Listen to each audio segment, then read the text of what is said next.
Cautiva de un secreto de Bárbara Cartland, capítulo 2, parte final y capítulo 3. No pudo evitar que su mente se trasladara al futuro. Cuando ya estemos bien instaladas, se dijo a sí misma, y no tengamos miedo de que nos descubra Sir Horace, tal vez pueda encontrar amigos para mamá, así no se sentirá tan sola. Recordó lo divertido que era cuando sus padres recibían en su casa a los caballeros que acudían a comprar los caballos de su padre, a los pocos vecinos que también vivían cerca de ellos. Les resultaba imposible ofrecerles muchas comodidades, pero como eran jóvenes felices y estaban tan enamorados, la gente que iba a visitarlos se sentía como en su propia casa, y no se fijaban en la modestia de la comida y la bebida que les ofrecían. Al volver la vista atrás, Nora pensó que casi todos los visitantes se iban casi en contra de su voluntad. Era como si no soportaran la idea de alejarse de la casita que parecía estar llena de risas y de amor. Mamá debe llevar de nuevo ese tipo de vida, se dijo a sí misma. Recordó cómo había pensado cuando estaba en Florencia, que su madre estaba rodeada de toda clase de lujos, de todas las comodidades materiales que Sir Horace podría brindarle. En cambio, había estado viviendo una pesadilla de horror y violencia. Eran dos cosas que su madre no podría resistir. Eso había dejado en ella cicatrices que Nora sabía que no curarían del todo jamás. Debo cuidar ahora de mamá y hacerla feliz, se dijo a sí misma, mientras Bessie se movía un poco más deprisa al comprobar que volvían ya a la caballeriza. A Nora le parecía que su madre era aún más una niña, que una mujer adulta, madre de familia. Era ella la que tendría que tomar todas las decisiones en el futuro. Pero tú tendrás que ayudarme, papá, dijo en el fondo de su corazón, mientras Bessie se detenía junto a la puerta posterior de la casa. Te has portado maravillosamente hasta ahora, así que por favor, no me falles. Capítulo 3. El marqués de Kent se apoyó en el respaldo de su silla y miró al primer ministro con asombro. ¿Me está usted diciendo en serio que me han desterrado?, preguntó. Más bien le han impuesto un castigo ligero, contestó el primer ministro, y será solo por 3 meses. Eso es un insulto, exclamó el marqués. Estoy de acuerdo con usted, Kern, dijo el conde Grey, pero no hay nada que pueda hacer usted al respecto. Si el príncipe Kluchowski tuviera un ápice de decencia, me habría retado como cualquier otro hombre, dijo el marqués furioso. Creo que lo ha pensado bien, contestó el conde Grey, pero el rey, como usted bien sabe, se opone al duelo. Se detuvo y después continuó diciendo, en realidad, él me ha dicho que no debe usted insultar al representante de un país extranjero. Esto es obra de la reina Adelaida, protestó el marqués. Los hombres han estado arreglando sus diferencias como caballeros desde hace siglos. ¿Por qué tenía ella que interferir? El conde Grey hizo un gesto de impotencia con sus manos. Lo siento, Karl, y todas mis simpatías están con usted, pero es el deseo del rey, o más bien una orden, si usted lo prefiere, que no aparezca usted en la corte, ni sea visto en Londres durante los próximos 3 meses. Hizo una mueca un poco triste al añadir, no es muy agradable para mí tener que decirle esto. Y no es nada agradable para mí escucharlo, contestó el marqués con brusquedad. Para la mente del marqués de Kern, en realidad, aquello era como una bomba. Se había hecho famoso por sus aventuras amorosas y sus relaciones ilícitas con las mujeres más atractivas de Londres. En el reinado anterior del rey Jorge IV, había sido admirado y envidiado por sus proezas amorosas. Aunque los maridos rechinaban los dientes cuando le veían y juraban vengarse de él, casi siempre eran demasiado cobardes para retarle, ya que era un tirador notable y un esgrimista extraordinario. Pero, como el marqués sabía demasiado bien, los tiempos habían cambiado con la muerte de Jorge IV y la coronación de su hermano Guillermo. El mismo rey Guillermo no había llevado precisamente una vida de monje, pues había tenido 10 hijos ilegítimos con la actriz conocida como la señora Jordan. Ahora, desde que se había casado con la reina Adelaida, que tenía solo 25 años, todo había cambiado. La mayor parte de los cortesanos pensaban que no había sido un cambio para mejorar, sino todo lo contrario. En primer lugar, la corte ofrecía ahora una imagen muy diferente a la que representaba en los tiempos del rey Jorge, un hombre aficionado al despilfarro, al lujo y a la extravagancia. El rey Guillermo había conseguido ahorrar 14,000 libras al año pidiendo a la orquesta alemana que había contratado su hermano para sustituirla por una inglesa bastante peor. También había despedido al chef francés que seguía a su predecesor de residencia en residencia. Y aquella era una medida que deploraban todos los que se sentaban a la mesa real. Lord Dudley, célebre por su costumbre de decir siempre lo que pensaba, había comentado en una ocasión: «Vaya, qué cambio, patés fríos y champán caliente». En realidad, la lujosa estructura de modo de vida del rey anterior había sido desmantelada en todos los sentidos. Los yates reales habían sido reducidos a 2, y la deliciosa y sustanciosa casita que George tenía en Windsor prácticamente se encontraba en ruinas. Pero lo peor era que la cuadra real apenas contaba ya con caballos. Además de todo lo anterior, la corte inglesa se había vuelto puritana y aburrida. En cierta forma, era extraño que la reina Adelaida se mostrara tan recta y exigente respecto a la conducta de todas las personas que tenían contacto con ella y con el rey. Al mismo tiempo, aceptaba con una encomiable generosidad a los hijos ilegítimos de su esposo. Era inevitable, pensó el primer ministro en esos momentos, mirando a través de su escritorio, que tarde o temprano el marqués de Cairn se las viera con la reina.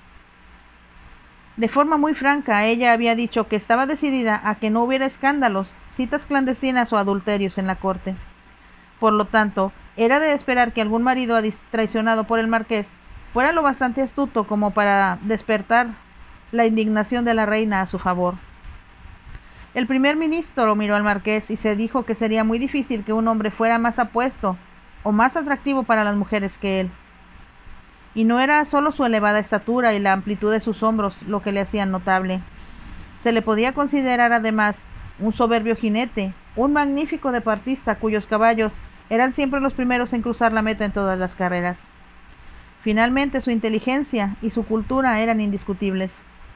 Cuando decidía tomarse la molestia, el marqués podía pronunciar un discurso mejor en la Cámara de los Lores que cualquiera de sus contemporáneos. Era desafortunadamente cierto que resultaba tan incomparable en el amor como lo era en la tribuna. Antes de que el marqués entrara en su oficina, el conde se había divertido recordando los numerosos romances en los que se habían visto envuelto durante los últimos años. No tardó mucho en perder la cuenta. Pensó que ningún hombre hubiera podido cautivar el corazón de tantas mujeres hermosas sin el magnetismo especial que el marqués poseía. Sin embargo, ahora, tal vez por vez primera en su vida, se había encontrado con un obstáculo que no podía descartar con un simple encogimiento de hombros. No era solo el hecho de haber sido corregido, o más bien castigado, lo que le resultaba irritante. Era también, pensó el conde Grey, la ignominia de ser echado de la corte como un niño es expulsado de la escuela. Como si el marqués estuviera pensando lo mismo, preguntó con voz aguda: ¿Quién más sabe esto? Por el momento solo yo, contestó el primer ministro. Su Majestad me ha mandado llamar muy temprano esta mañana, y me ha dicho lo que tenía que decir a usted. Como le tengo cariño, Kern, no tengo la menor intención de comentarlo con nadie. Se lo agradezco, contestó el marqués. ¿Usted cree que podemos confiar en que la reina no diga nada a sus damas de honor? Creo que sí. El sentido del deber que tiene su Majestad es una de sus mejores cualidades. Se detuvo un momento y continuó diciendo: como ha sido educada en una corte provinciana de mente muy estrecha, tiene una idea muy clara de los principios con los que debe regirse la vida, y no está dispuesta a modificar sus puntos de vista para quedar bien con Inglaterra. El marqués se echó a reír, pero el conde Grey continuó diciendo: oí comentar a alguien ayer que su Majestad es el tipo de mujer que todo hombre asegura que sería una excelente esposa, para cualquiera menos para él. El marqués volvió a reír. Lo que estoy diciendo en realidad, aclaró el primer ministro, que hasta la fecha yo estoy seguro de que esa costumbre está muy arraigada en ella. Su Majestad nunca ha difundido chismes, sobre todo si van en contra del prestigio de una persona. Eso es lo que quería saber, dijo el marqués, y yo haré todo lo posible, si usted es igualmente puntilloso, para no dar a nadie la impresión de que he sido expulsado de la corte. Usted volverá a tiempo para la carrera real de Ascot, dijo el primer ministro para consolarle. Eso espero, porque pienso ganar la Copa de Oro. Cuando salió del despacho del primer ministro, lo hizo con aire arrogante y tranquilo, como si no tuviera la más pequeña preocupación. Solo cuando subió a su faetón, que le esperaba afuera, y cogió las riendas. Pensó, furioso, que la reina y el príncipe Kluchowski le habían hecho parecer como un tonto. Solo esperaba que Dios no permitiera que ninguno de sus amigos o de sus enemigos se enterara de lo sucedido. Sabía demasiado bien que la historia correría como reguero de pólvora a través de las casas de Mayfair y de los clubes de St. James. Asomarían lágrimas a los ojos de muchas de las mujeres que le habían amado y risitas de satisfacción en las caras de sus maridos. «¡Maldición, maldición!», se dijo el marqués a sí mismo, mientras conducía sus caballos con una habilidad que era la envidia de todos sus enemigos y de no pocos de sus amigos. Cuando se detuvo frente a su casa de la Plaza Berkeley, el marqués entregó las riendas a su palafrenero. Luego entró en el vestíbulo de una forma que hizo que los 4 lacayos que tenía y el mayordomo adivinaran, con pesar, que el marqués estaba de muy mal humor. Sus caras impasibles, sin embargo, no revelaron su temor, cuando el hombre dijo con voz aguda: «Mándenme inmediatamente al señor Carstairs».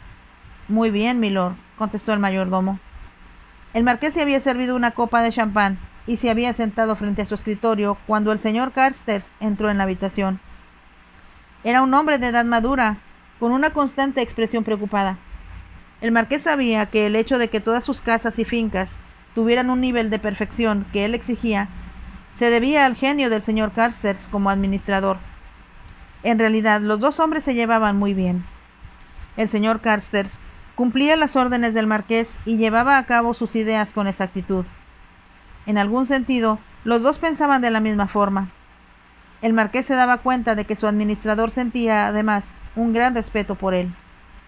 Cuando el señor Carstairs cruzó la habitación, el marqués dijo con franqueza: «Tengo problemas, Carstairs». «Me temía mucho que eso sucedería, milord». «¿Cómo sabía que iba a suceder algo?», preguntó el marqués con sorpresa. Carstairs tardó unos segundos en contestar. Su Alteza lanzó una irónica carcajada. «Usted lo ha expresado muy bien. Solo que el príncipe no me ha retado a duelo, como usted esperaba». El señor Carstairs arqueó las cejas. «¿No, milord? Él ha sido mucho más listo que eso. Maldito hombre. Simplemente se ha quejado a su majestad la reina, y ella se ha encargado del resto». El señor Carstairs emitió una exclamación ahogada. Entonces dijo: «Se puede imaginar lo que estoy sintiendo», continuó el marqués, «y lo único que no deseo es que todo idiota al que he vencido en la pista de carreras, o al que he ganado dinero en la mesa de juego, o al que he humillado por impertinente, se burle de mí por lo que ha sucedido». Se produjo una ligera pausa, antes que el señor Carstairs dijera: «Lo comprendo muy bien, milord. El primer ministro dice que él no dirá nada, y yo confío en él. Por otra parte, también que el rey me aprecia a su manera». Se detuvo un momento y luego continuó diciendo: «Si él recuerda su pasado un poco agitado, sin duda comprenderá mi comportamiento y mantendrá la boca cerrada».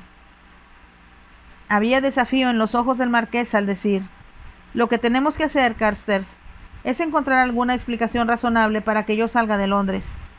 Empezó a pasear de un lado a otro antes de continuar. «Debemos descubrir un lugar al que pueda ir, teniendo en cuenta que las carreras acaban de empezar, y yo debía estar en Newmarket la semana que viene». «¿No va a asistir usted, milord? ¿Y encontrarme con que todo el mundo me pregunta por qué no he aceptado sus invitaciones en Londres?». Guardaron silencio unos momentos. Luego el señor Carstairs dijo: «Su señoría puede ir al extranjero». «Eso es lo último que puedo hacer», contestó el marqués. «Irme al extranjero en estos momentos convencería a todos de que tengo problemas, y eso se relacionaría inevitablemente con la princesa Natalia». «Es verdad», reconoció el señor Carstairs. «Para ser franco, milord, debo decirle que han corrido muchos chismes, debido a lo hermosa que es y al gran número de damas que están muy celosas de ella».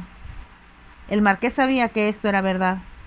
Había tenido que soportar lágrimas y recriminaciones de varias bellezas inglesas que pensaban que la princesa las había suplantado en su corazón, lo cual era cierto por otra parte. La verdad es que no solo era una de las mujeres más fascinantes que él había conocido en su vida, sino también la más seductora. Le había atraído nada más conocerse. Ella se propuso conquistarle y para ello hizo alarde de una habilidad que le resultó sumamente intrigante. Gracias a la sangre real que corría por sus venas, y de la cual ella siempre estaba inmensamente orgullosa, podía actuar en público como una gran dama cuando lo deseaba. En privado era tan apasionada como una tigresa. El marqués nunca había conocido a una mujer que respondiera a su forma de hacer el amor tan bien como ella. Él estaba acostumbrado a la complacencia de los maridos ingleses, que en general preferían volver la vista a otro lado cuando él perseguía a sus esposas o cuando, como sucedía con frecuencia, ellas le perseguían a él. Por lo tanto, subestimó la furia del ruso, que consideró su conducta un insulto imperdonable. El príncipe estaba adscrito temporalmente a la embajada rusa y, por lo tanto, gozaba de inmunidad diplomática. Además, debido a que era políticamente importante en esos momentos mantener relaciones cordiales con Rusia, el marqués había cometido un grave error de estrategia diplomática, aunque solo fuera simbólico. El señor Carstairs suspiró.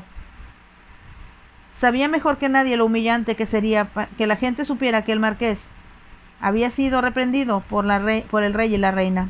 De hecho, le habían castigado hasta que aprendiera a portarse de una manera correcta. Vamos, Carstairs, dijo el marqués. Debe ocurrírsele algo. ¿Dónde tengo cosas que pudiera visitar antes de Newmarket? Antes de que todos me verían. Dejó de hablar y se quedó pensativo por un momento antes de continuar. Tampoco puedo ir a Leicestershire. Resultaría extraño que fuera allí no siendo todavía temporada de caza. ¿No cree usted, milord, que si fuera a la casa de Kern en Buckinghamshire, todos pensarían que tenía que resolver algunos problemas locales? Lo que sucedería si hiciera eso sería que muchos de mis amigos se invitarían a ir conmigo y esperarían que yo volviera a Londres cuando lo hicieran ellos. Sí, desde luego, milord, entiendo.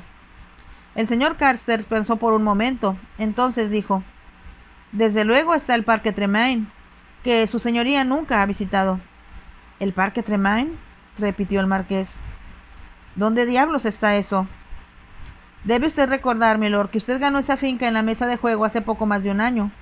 Pertenecía al señor Hugh Tremaine, que posteriormente murió durante un duelo en Francia.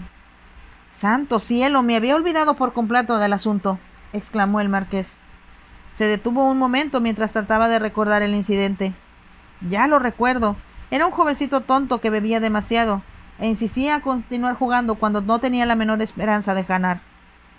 Usted recordará, milord, que el muchacho perdió su casa y los terrenos que la rodean ante usted, pero como usted nunca mostró interés alguno en el lugar, yo lo dejé en las manos del que había sido siempre su administrador. ¿Y dónde está el lugar?, preguntó Barnes.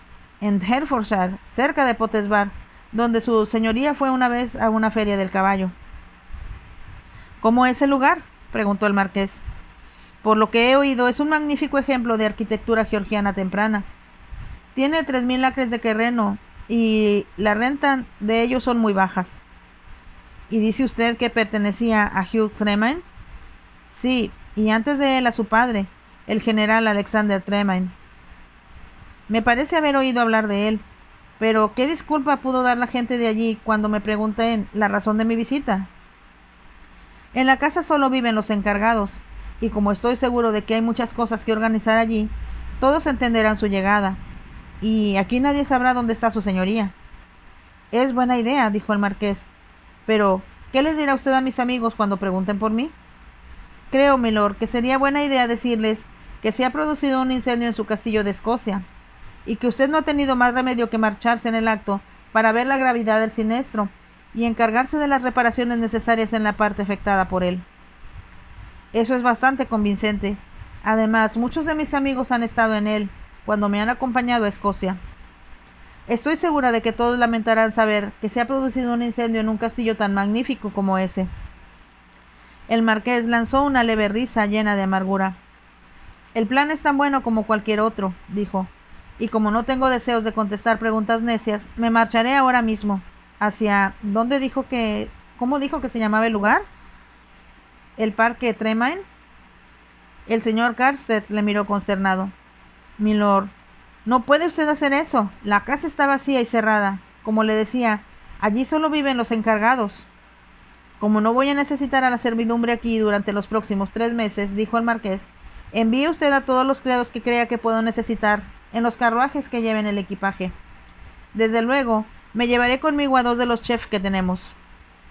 Hizo una breve pausa y añadió furioso: si tengo que irme al campo por decreto real, iré, pero que nadie espere que coma solo carne a la plancha y zanahorias. Se puso de pie al decir eso, bebió lo que quedaba del champán en su copa y dijo: iré a cambiarme. Dígales que me tengan listo a Pegaso para dentro de media hora. Salió de la habitación. El señor Carstairs le siguió con la mirada. Demasiado tarde pensó que debía haberse ocupado más del parque Tremaine. Por lo menos, debía haber ido él mismo a ver en qué condiciones se encontraba la casa. Estaba seguro de que, debido a que había permanecido vacía durante más de 2 años, al marqués le parecería deplorable, pero sabía que sería inútil tratar de disuadirle de que se fuera en el acto. Una vez que el marqués tomaba una decisión, era imposible hacerle cambiar de opinión. El señor Carstairs, por lo tanto, llamó al mayordomo, al ama de llaves y a los chefs y les dio las órdenes pertinentes.